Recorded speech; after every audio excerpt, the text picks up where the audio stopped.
trout you see have been introduced. The big ones are brown trout. They were introduced here from Germany. The smaller ones with the silver belly, they're rainbow trout, introduced from California. Now when these rainbow trout get bigger, their silver belly turns to a massive pink stripe. Also in the main lake we have Canadian salmon.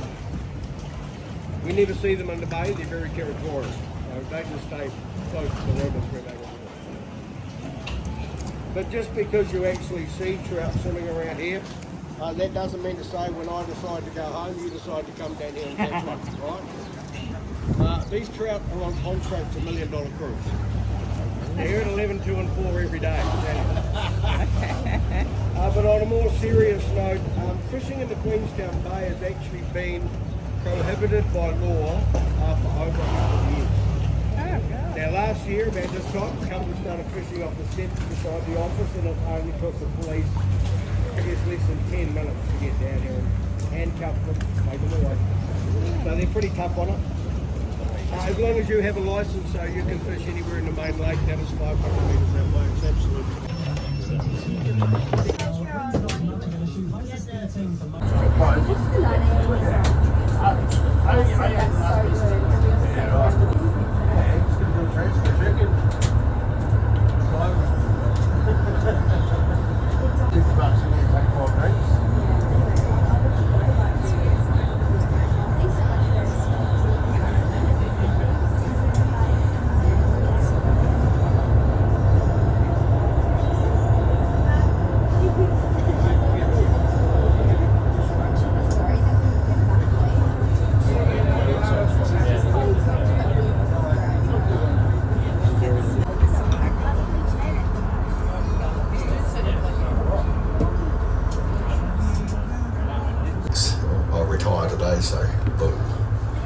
For the third time off this boat, believe it or not. They've already asked me to hang around and come back and do extra training and stuff, but we'll see.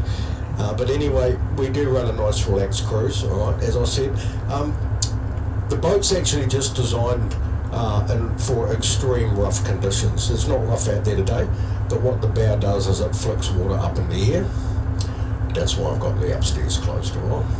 Once we get around the corner, it'll be nice and calm, so we'll dry off the seats up there, dry off the seats out the back, and then you guys can just wander around, all right? So when you do go up the stairwell, stairs here to my left, depending on which way I'm facing, they're very steep. It's a low ceiling, so watch the old noggin going up, all right, you'll knock yourself out.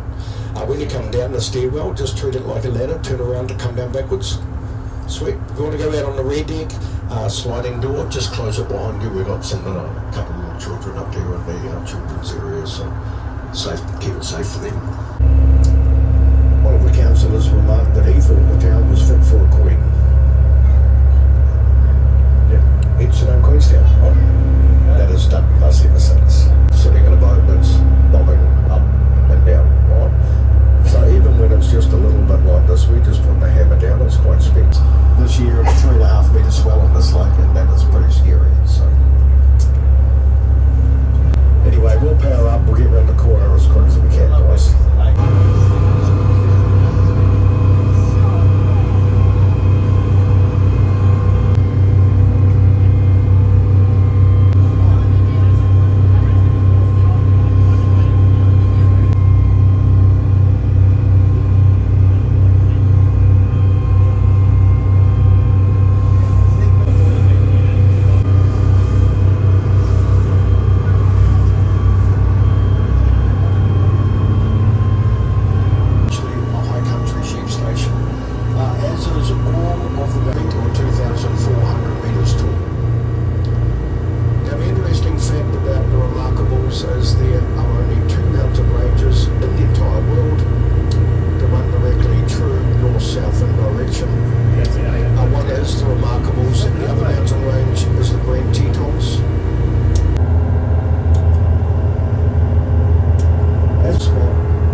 They just freeze and become motionless and they're pretty incredible.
probably be able to see that later on. So, although we're never prepared for something that early, we still get snow and below zero temperatures here in October. And on a normal winter, when we do wake up, 7 or 8 o'clock, the average temperature for winter here sits between -2 and -6 degrees. That's pretty much the average. 2 weeks ago at my house at the base of the mountains, it got to a high one day of -5 at my place and a low of -9. So we get pretty cold. This is also a ski resort, as you should be aware of. It's been pretty mild winter. We've only had 3 snowfalls this year. But generally speaking, we will get a couple of snowfalls per year that affect traffic movement in the I don't know, I don't drink beer, so I don't know when we get twist tops and lights. But we don't take Australian coins. So it's just dollar for dollar if you have Aussie money here. This big wooden contraption here to the right of us, this is the slipway that takes the oldest vessel out of the lake every year for survey. The old steamer, the Earnslaw, was built in 1910.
Considered that they had missed the boat.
Lake glacier formed around 11,000 years ago.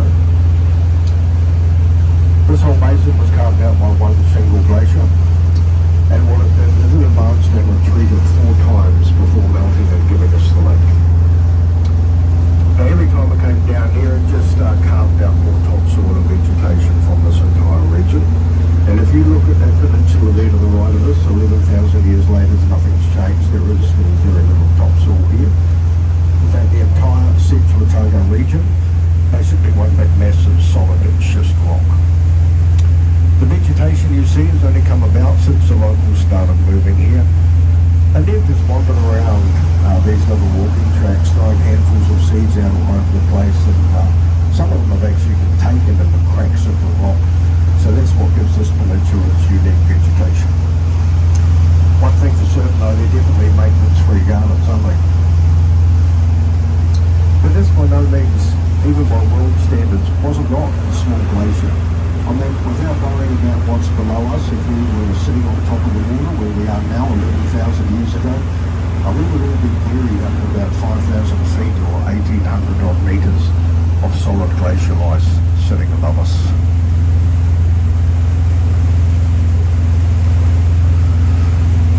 Now also above us here to the right, coming into view is a big brown and green grassy hill.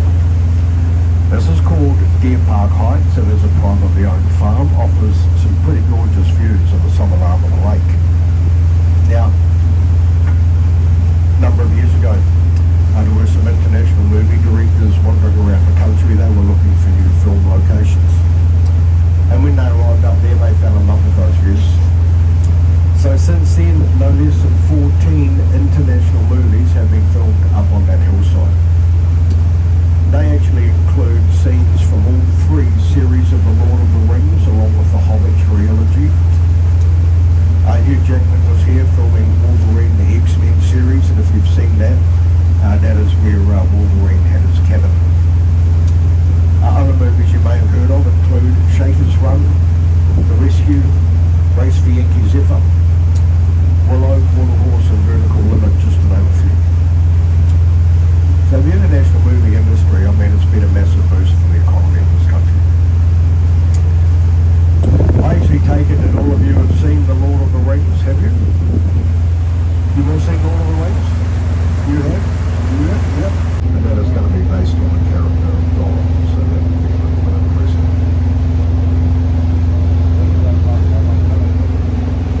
Grass and foliage, and as a result, all of that native bird life has disappeared. But also grow very quickly here. Their timber's extremely soft. I mean, the paintwork's toned down a little bit now, but when you talk about timeless design from an architect, I think that property has it. It was actually built.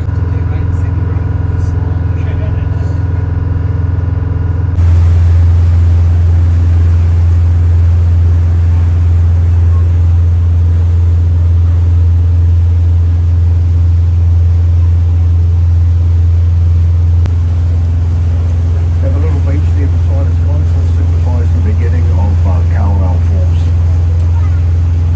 That's where we'll end up, right at the end of the lake. But this is quite an interesting little spot down here because it does have its own unique microclimate. The shoreline here is tucked back in. And we were struggling down here a couple of weeks ago. So if you have a look over the side, I mean, we're only at 3 metres of water at the moment, but this is going to shallow up to about half a metre. You should be able to see the bottom. And if we were to continue on in a dead straight line, I'll tell you what, 20 seconds or so, we'd completely and utterly run aground ourselves.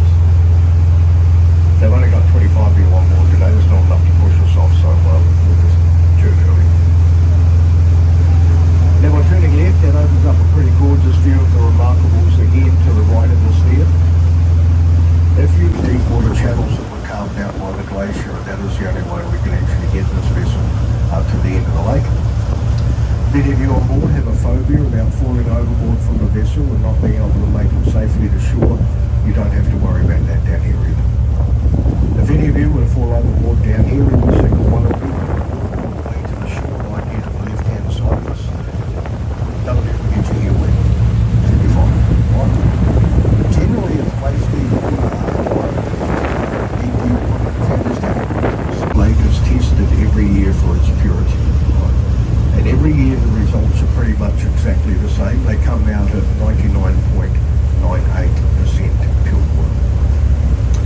Now let me explain that to you in science terms. At that percentage, it puts the water in the lake here in the same category as distilled water.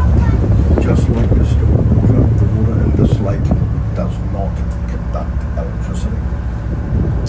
Now you can use an electrical appliance under the water here, and it's just the same as using it anywhere else. Not going to electrocute you there. There are in fact only 3 lakes in the world you can do that in. This is one of them.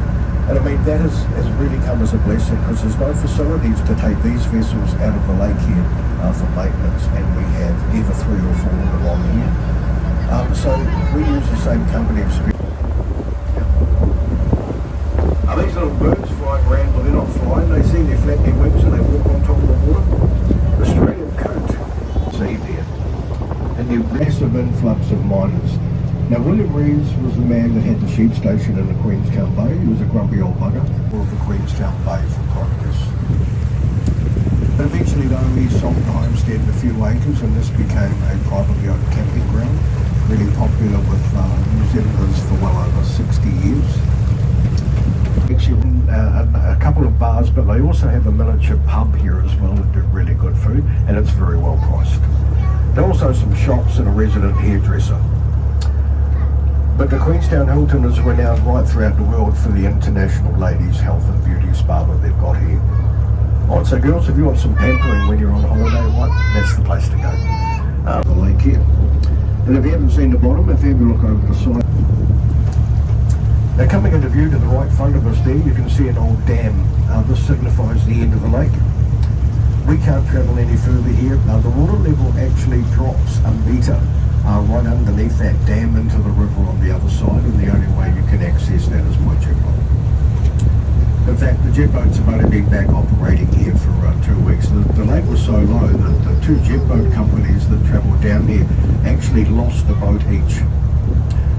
Because the water was so low, there were rocks that have been hidden for years and years and years under the water, and they actually hit them, ripped their hulls open. So it was quite fun and fascinating to see. They brought a digger up the river on a bar. Number of schemes that I've ever heard of. One of the early miners thought if he could stop all of the water from coming out of the lake, that would allow the water in the river to dry up and allow for easy gold recovery. Now, he didn't do any research.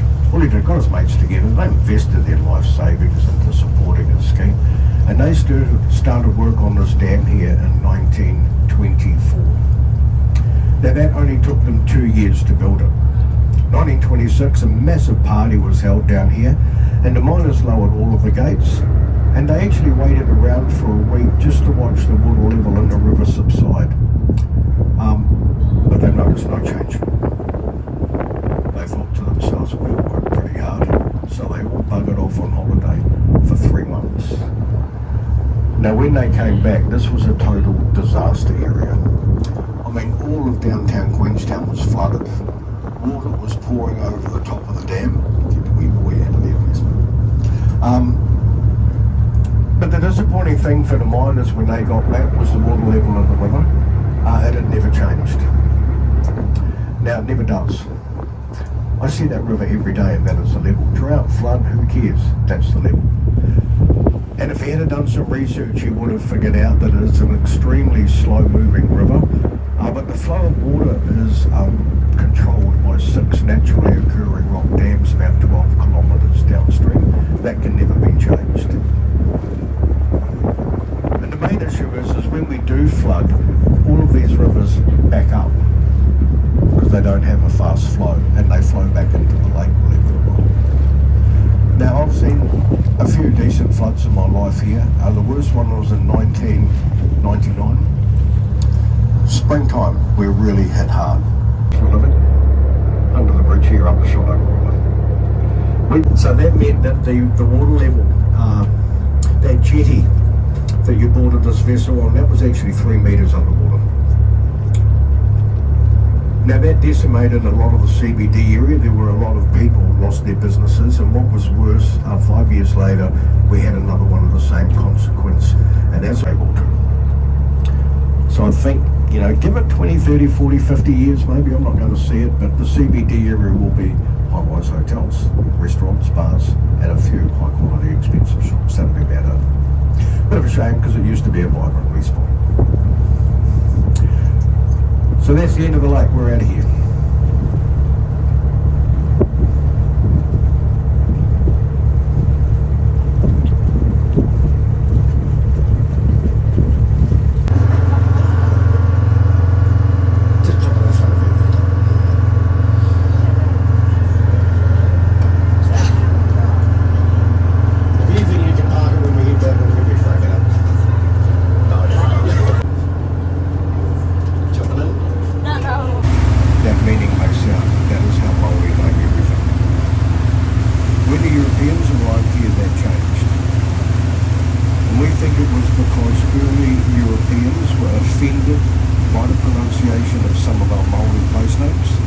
Because it seems to be every Māori place name starting with the letters WH.